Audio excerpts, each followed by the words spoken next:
Governor సందర్శనకు విస్తృత భద్రత ఏర్పాట్లపై జిల్లా ఎస్పీ శ్రీమతి డి జానకి సమావేశం ఏర్పాటు చేసి మాట్లాడుతూ, తెలంగాణ రాష్ట్ర గవర్నర్ జిష్ణుదేవ్ వర్మ రేపు మహబూబ్నగర్ జిల్లాకు అధికారిక పర్యటనలో భాగంగా పాలమూరు యూనివర్సిటీ నందు జరగనున్న 4వ స్నాతకోత్సవ కార్యక్రమం మరియు ఐడీఓసీ కలెక్టర్ కార్యాలయం నందు జరగనున్న అధికారిక కార్యక్రమాలలో పాల్గొననున్నారు.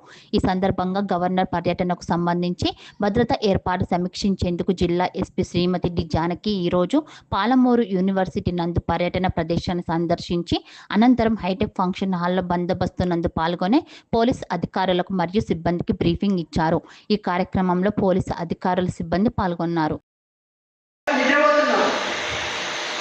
మనందరికీ కూడా డిసిప్లిన్ అనేది కనిపించాలి.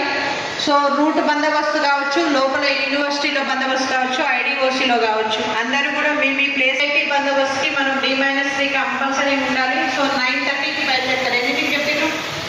Morning 8 o'clock. మీరు 8 అంటే 9 వస్తుంది. మన 8కి షార్ప్ 8కి ఎవరి ప్లేస్లో వాళ్ళు ఉన్నారు. చాలా మంది పళ్ళు బయట పెడుతున్నారు. మరి వాళ్ళని ఇమ్మీడియట్గా కంట్రోల్ రూమ్కి ఇన్ఫార్మ్ చేయాలి. ఎవరైతే లేటుగా వస్తారో వాళ్ళందరివి కూడా కంపల్సరీ డిసిప్లినరీ యాక్షన్ ఉంటుంది. ఓకే, యూనివర్సిటీలో మనకు ప్రోగ్రామ్ వచ్చేసి గవర్నర్ గారు వచ్చాక ఎవరైతే మనకి యూనివర్సిటీలో డ్యూటీస్ పెర్ఫామ్ చేస్తారో వాళ్ళందరూ కూడా గవర్నర్ గారు అక్కడి నుంచి వెళ్ళిపోయిన తర్వాతనే లంచ్కి వెళ్ళాలి. ఎవరు కూడా వాళ్ళ